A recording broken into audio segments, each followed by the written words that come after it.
आज पढ़ते हैं हम अम्लों के सामान्य गुण क्या क्या होते हैं। अम्लों के सामान्य गुणधर्म क्या क्या होते हैं। अम्लों के सामान्य गुणधर्म। कुछ भौतिक गुणों के बारे में तो तुम जान ही गए हो कि क्या क्या होते हैं। पहला क्या होता है कि अम्ल जो होते हैं स्वाद में खट्टे होते हैं, स्वाद में खट्टे होते हैं। ठीक, एक गुण तुम ये पढ़ चुके हो। दूसरा, नीले लिटमस को लाल कर देते हैं, लाल कर देते हैं, ये अम्लों का एक गुण होता है। दूसरा, एक तुमने इसकी परिभाषा में पढ़ा था कि जलीय विलयन में क्या होता है, H+ आयन या H3O आयन उत्पन्न करते हैं। ठीक, तीसरा गुण तो इसके भौतिक गुण में तुमने ये पढ़ा था। चौथा गुण होता है कि ये इनका जलीय विलयन जो होता है वो विद्युत का सुचालक होता है। अम्लों का जलीय विलयन जो है वो विद्युत का सुचालक होता है। इसका क्या मतलब है, विद्युत का सुचालक होता है। इसका क्या अर्थ है, विद्युत का सुचालक का अर्थ क्या होता है कि इसके होकर के विद्युत धारा प्रवाहित की जा सकती है, विद्युत धारा इसमें रुकेगी नहीं, यानी इसमें विद्युत धारा का प्रवाह, इस विलयन से विद्युत धारा का प्रवाह किया जा सकता है। ठीक है, तो ये कुछ भौतिक गुण हुए। और फिर रासायनिक गुणों में आते हैं। अगर हम अम्लों की क्रिया धातुओं से कराएं, धातुओं से क्रिया, किसी भी अम्ल की क्रिया अगर हम किसी सक्रिय धातु से कराते हैं तो धातुओं से जब अम्ल की क्रिया होती है तो हाइड्रोजन गैस हमेशा बनती है और उस धातु का लवण बन जाता है और हाइड्रोजन गैस मुक्त होती है। जैसे अगर हम HCl है, इस HCl की क्रिया जिंक से कराते हैं तो क्या बनता है, ये एक लवण बन जाता है ZnCl2 और हाइड्रोजन गैस उत्पन्न होती है। ये जो ऊपर की ओर तीर का चिन्ह लगाया जाता है इसका मतलब ये बनने वाला पदार्थ क्या है, गैस है। इससे पता चलता है कि ये पदार्थ कैसा है, गैस है। यानी जब किसी अम्ल की क्रिया, ये क्या है अम्ल इसमें कहां पर है, ये HCl हाइड्रोक्लोरिक अम्ल क्या है, ये HCl अम्ल है। और इसकी क्रिया जब हम जिंक धातु से कराते हैं तो ZnCl2 यानी जिंक फ्लोराइड बनता है और हाइड्रोजन गैस उत्पन्न होती है। उसी प्रकार से अगर हम मैग्नीशियम धातु की क्रिया अगर हम H2SO4 से कराते हैं, H2SO4 क्या होता है, सल्फ्यूरिक अम्ल, इससे कराते हैं अगर तो बनता है मैग्नीशियम सल्फेट यानी MgSO4 और यहां पर भी हाइड्रोजन गैस बनती है। तो इस प्रकार से हम ये देखते हैं कि अगर किसी भी अम्ल की क्रिया हम किसी भी धातु से कराते हैं तो क्या होता है, हमेशा हाइड्रोजन गैस उत्पन्न होती है। तो पहला रासायनिक गुण इनका क्या है कि अम्ल जो होते हैं वो धातुओं से क्रिया करके लवण बनाते हैं तथा हाइड्रोजन गैस उत्पन्न करते हैं।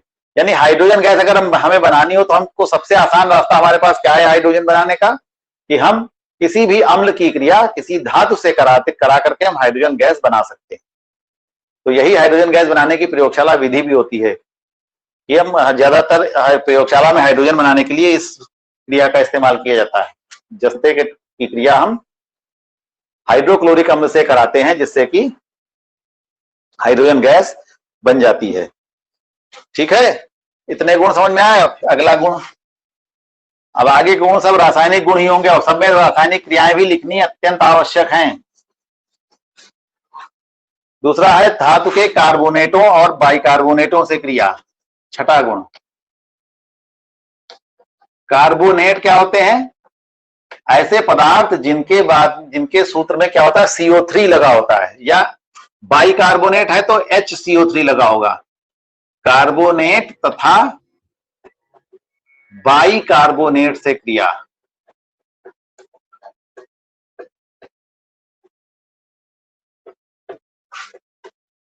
जिन पदार्थों के अणुसूत्र में CO3 लगा होता है उन्हें हम कार्बोनेट कहते हैं, और जिनमें HCO3 लगा होता है उन्हें बाइकार्बोनेट कहते हैं। जैसे अगर हम Na2CO3, ये क्या है? सोडियम कार्बोनेट है, क्योंकि इसमें केवल CO3 लगा। अगर केवल CO3 लगा होगा तो उसको हम कार्बोनेट कहेंगे।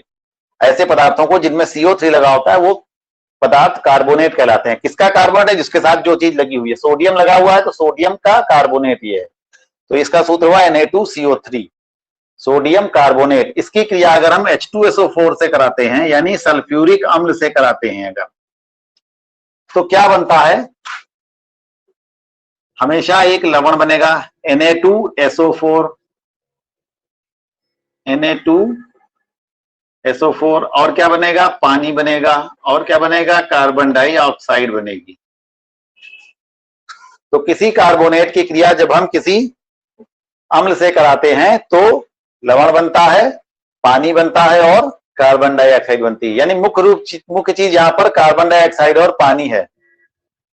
उसी प्रकार से अगर हम किसी बाइकार्बोनेट से कराएं, जैसे NaHCO3, देखो Na2CO3 क्या है? सोडियम कार्बोनेट है, और NaHCO3 क्या कहा जाएगा? सोडियम बाइकार्बोनेट, क्योंकि यहां पर क्या लगा है? HCO3 लगा हुआ। HCO3 जहां लगा होता है वो पदार्थ बाइकार्बोनेट कहलाते हैं। तो अगर हम इस NaHCO3 की क्रिया अगर हम H2SO4 से कराएं यहां पर, तो क्या होगा? क्रिया वही होगी जो अभी ऊपर लिखी है, क्योंकि यहां पर भी सोडियम ही है। तो ये बनेगा Na2SO4 प्लस H2O और प्लस CO2। बस यहां पर कुछ चीजें बदल जाएंगे। अभी समीकरण संतुलित नहीं होगी, संतुलित करने के लिए यहां पर 2 करना पड़ेगा और यहां पर 2H2O करना पड़ेगा। समीकरण को संतुलित करना सिखा चुके हैं पहले चैप्टर में। तो इस प्रकार से ये क्रिया होती है। तो इस क्रियाओं के द्वारा हमें क्या पता चलता है कि अम्ल वे पदार्थ होते हैं जो कार्बोनेटों से या बाइकार्बोनेटों से क्रिया करके किसी धातु के कार्बोनेट या किसी धातु के बाइकार्बोनेट से क्रिया करके पानी और कार्बन डाइऑक्साइड का निर्माण करते हैं। ठीक है, तो कार्बन डाइऑक्साइड बनाने की भी विधि यही होती है प्रयोगशाला में। बड़े पैमाने पर बनाने की विधियां अलग होती हैं और प्रयोगशाला की विधियां अलग होती हैं। ठीक है, तो कार्बोनेट धातु के कार्बोनेट या बाइकार्बोनेट से क्रिया करके धातु के कार्बोनेट तथा बाइकार्बोनेट से क्रिया करके अम्ल जो होते हैं वो क्या बनाते हैं? कार्बन डाइऑक्साइड और पानी बनाते हैं। ये अम्लों का गुण होता है, एक रासायनिक गुण।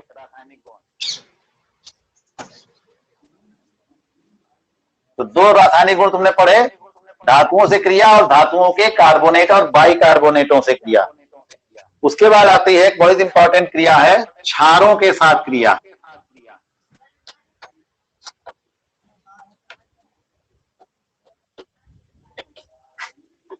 क्षारों के साथ ये अम्ल क्या क्रिया करते हैं कि अगर अम्ल की क्रिया हम किसी क्षार से कराएंगे, जैसे HCl प्लस NaOH, अगर अम्ल की क्रिया अगर हम किसी क्षार से कराएंगे तो क्या बनेगा? लवण बनेगा और पानी बनेगा।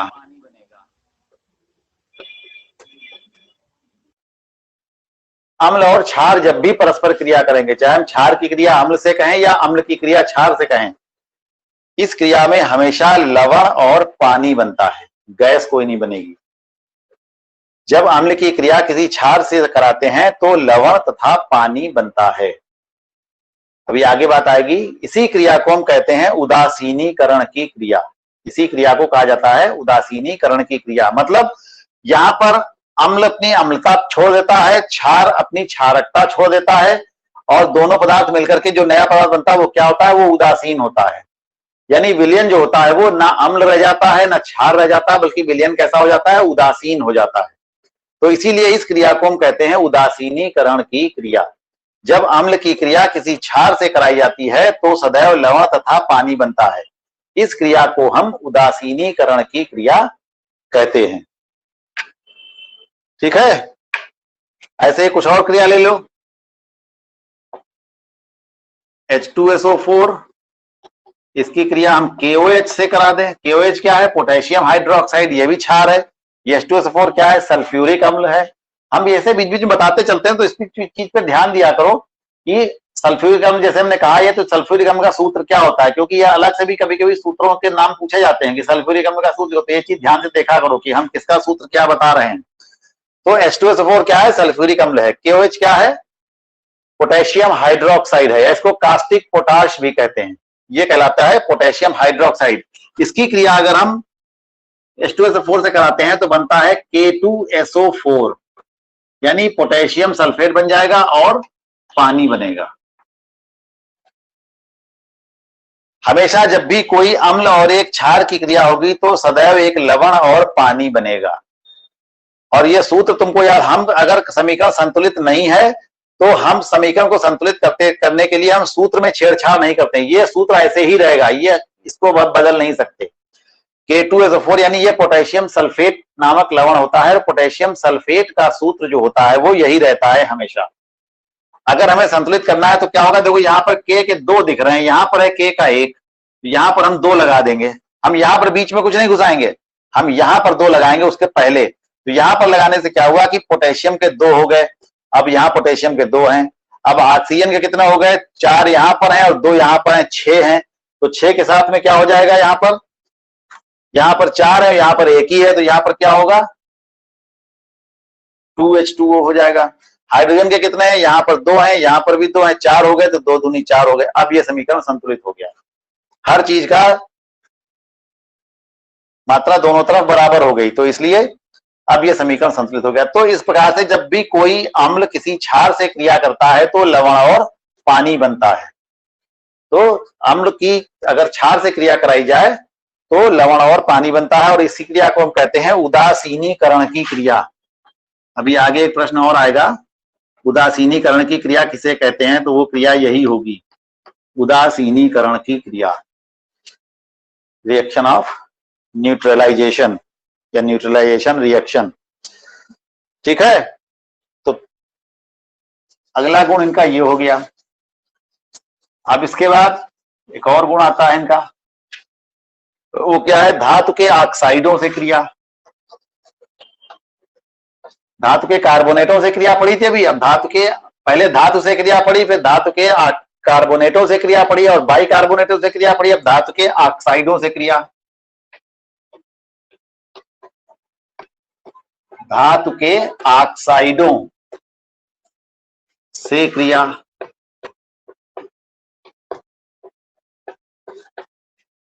जैसे कॉपर ऑक्साइड, कैल्शियम ऑक्साइड, इन सबसे क्रिया क्या होती है? तो धातु का ऑक्साइड है जैसे कॉपर ऑक्साइड, CuO। देखो C कैपिटल लेटर लिखा जाएगा, U स्मॉल लिखा जाएगा और O फिर कैपिटल होगा, CuO। इसकी क्रिया अगर हम HCl से कराएं तो क्या बनेगा? यहां पर भी वही चीज बनती है कि एक लवण बनेगा और पानी बनेगा। तो ये बन जाएगा CuCl2 प्लस H2O। यहां पर क्लोरीन के 2 दिख रहे हैं, यहां पर 1 ही दिख रहा है, यहां पर हाइड्रोजन के 2 हैं, तो यहां पर 2 लगाना पड़ेगा। तो ये हो गया CuO plus 2HCl, CuCl2 plus H2O। तो इस प्रकार से जब किसी धातु के ऑक्साइड से कोई अम्ल क्रिया करता है तो लवण और पानी बनता है। यहां पर भी उसका धातु का लवण बन जाएगा जो भी है।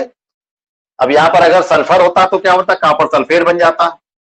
अगर यहां पर CuO प्लस H2SO4 होता, अगर हम अम्ल बदल दें यहां पर, तो यहां पर क्या होगा? पहले यहां पर हाइड्रोक्लोरिक अम्ल था, तो कॉपर और क्लोरीन की क्रिया हुई तो कॉपर क्लोराइड बना। अब यहां पर कॉपर और सल्फेट की क्रिया होगी तो बन जाएगा CuSO4 प्लस H2O। तो इस प्रकार से लवण और पानी बन जाएगा। कैल्शियम ऑक्साइड से कोई दूसरा ऑक्साइड है कैल्शियम ऑक्साइड, इससे क्रिया अगर हम कराएं HCl की तो ये बन जाएगा, कैल्शियम का लवण बन जाएगा CaCl2 प्लस H2O। तो कोई भी ऑक्साइड होगा धातु का, कोई भी एक अम्ल लेकर के अगर हम क्रिया कराएंगे तो उस धातु का लवण बनेगा और पानी बनेगा। यानी इससे ये पता चलता है कि धातुओं के ऑक्साइड जो होते हैं वो कैसे होते हैं, क्षारीय होते हैं, क्षारीय प्रकृति के होते हैं। इसीलिए अम्लों के साथ क्रिया करके लवण और पानी बनाते हैं, क्योंकि ये भी एक प्रकार की उदासीनीकरण की क्रिया बन जाती है। तो इस प्रकार से तुमने देखा कि धात्विक ऑक्साइडों से क्रिया करके भी जो होते हैं ये लवण और पानी बनाते हैं।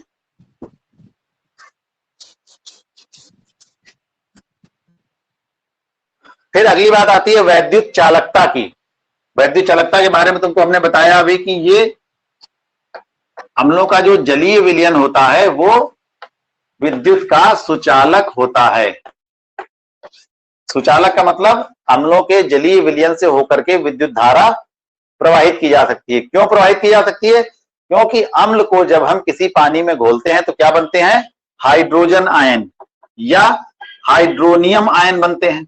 तो जो आयन बन जाते हैं, इन आयनों के बनने के कारण ही जो विलयन होता है वो विद्युत का सुचालक हो जाता है।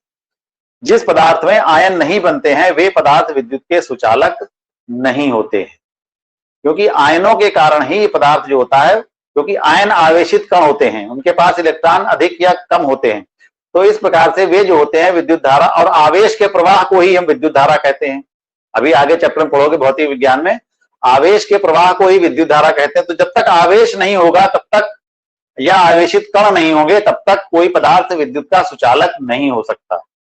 तो अम्ल जो होते हैं वो विद्युत के सुचालक क्यों होते हैं? क्योंकि अम्लों का जलीय विलयन में होता है, उसमें हाइड्रोजन आयन पाए जाते हैं, ये धन आवेशित कण होते हैं। तो आयन बनने के कारण ही अम्लों का जो जलीय विलयन होता है वो विद्युत का सुचालक होता है। ठीक है। फिर प्रबल अम्ल जो होते हैं, जो अम्ल तीव्र होते हैं, वे अम्ल जो होते हैं वो वस्तुओं को गला देते हैं, और जो दुर्बल अम्ल होते हैं वो वस्तुओं को गला नहीं पाते हैं। तो जो तीव्र अम्ल होते हैं उनको किसी धातु के बर्तन में नहीं रखा जाता है, ऐसे बर्तनों में रखा जाता है जो उन अम्लों से क्रिया ना करते हों। उस बर्तन का जो पदार्थ है, जिस पदार्थ का वो बर्तन बना हुआ है, वो पदार्थ अम्ल से क्रिया ना करता हो, ऐसे बर्तनों में रखा जाता है। इसलिए जो प्रबल अम्ल होते हैं वो कांच के बर्तन में या चीनी मिट्टी के बर्तन में रखे जाते हैं, या बहुत उच्च क्वालिटी की जो प्लास्टिक होती है उसमें रखे जाते हैं, जो क्रिया न करती हो अम्लों से। ऐसे पात्रों में इन प्रबल अम्लों को रखा जाता है। ठीक। तो अब बात आती है कि ये प्रबल अम्ल होते क्या हैं। प्रबल अम्ल क्या होते हैं और दुर्बल अम्ल क्या होते हैं?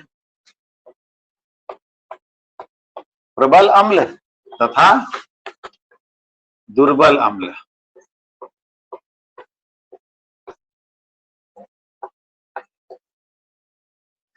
जैसे आदमी भी प्रबल भी होते हैं, दुर्बल भी होते हैं। जो मोटा तगड़ा तंदुरुस्त मजबूत हो, ताकत वाला हो, उसको कहेंगे प्रबल है ये, और जो दुबला पतला मरगिल्ला सा हो वो कहलाएगा दुर्बल। तो उसी प्रकार से अम्लों की प्रबलता या दुर्बलता कैसे नापी जाएगी?